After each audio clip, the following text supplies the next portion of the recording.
le quiero decir a Nombre Sin Fronteras, a nombre de los trabajadores agrícolas, que nosotros estamos con usted como los buenos amigos en las buenas y en las malas.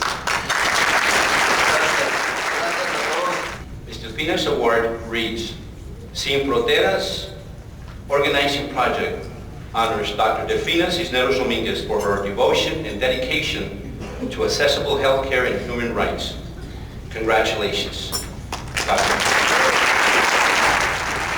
I'd like to thank Sin Fronteras Organizing Project, the members of the committee, and all the collaborators who work tirelessly to make all Cesar Chavez celebrations a success. La Feria de Salud en el Centro allows our students to advocate for their profession and emphasize the importance of preventive care.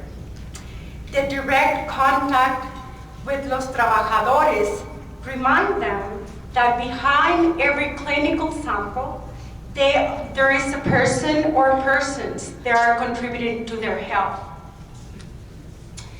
Although La Feria de Salud came about unintentionally as a teaching opportunity for me and my students, it has been one of the most rewarding experiences of our lives. For myself as instructor, I feel an overwhelming satisfaction in seeing my students to become professionals, and the students themselves are very appreciative of being able to apply their knowledge and also give back to the community.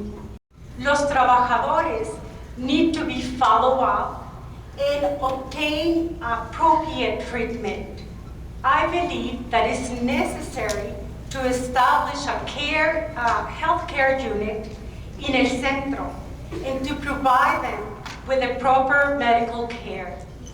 I hope we can work together to make this a reality. Thank you. That are here tonight, and Lily Limon is one of the greatest principals that I ever had the privilege of working with. And so tonight, their organization for this event, I appreciate it very much. Thank you very much. Cesar Chavez influenced my life more than any single individual in this world. He is the person that I respect more than any individual I have ever met. So tonight my remarks are going to be about his relationship. By Sunday night I had been elected as the Brown representative to the Democratic Central Committee of California.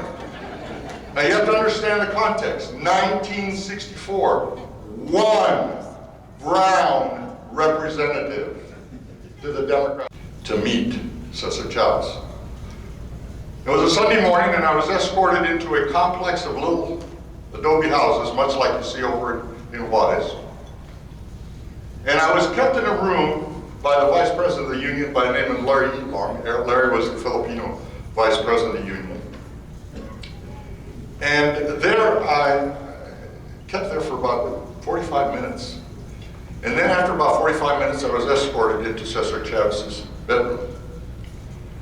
On the way there, I saw about four very big men sitting in the patio. Those were his bodyguards.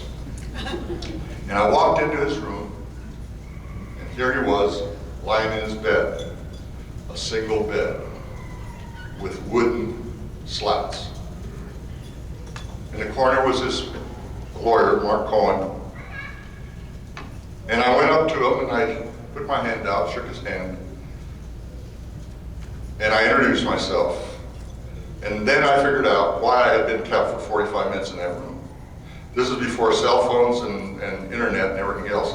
This guy had one of the greatest information networks in the world. He was checking me out for 45 minutes while I was sitting in that room to find out who I was, what I was doing there, and the whole thing. So as I walked in, I said hello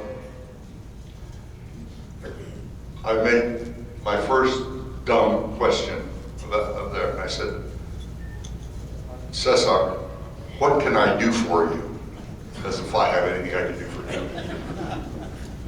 And he looked at me with those big sorrowful eyes of his.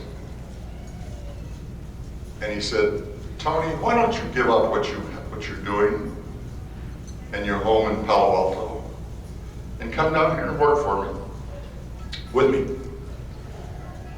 And I looked and my heart sank, because when you're asked for a commitment, that means you know, put your money where your mouth is type of thing. We don't often come through. And then he looked up and his eyes changed. And there was that twinkle that he had, and he knew how uncomfortable I was, and he says, no, Tony. He says, you stay right where you are, because when I finish here with my people, you are the next place. They must have a place to go, and you are the next place they have to go. From that day on, I knew what my mission in life was to become the best educator I could be, and to help children from those areas, from those populations that he served so well. And so I went back to Palo Alto High School.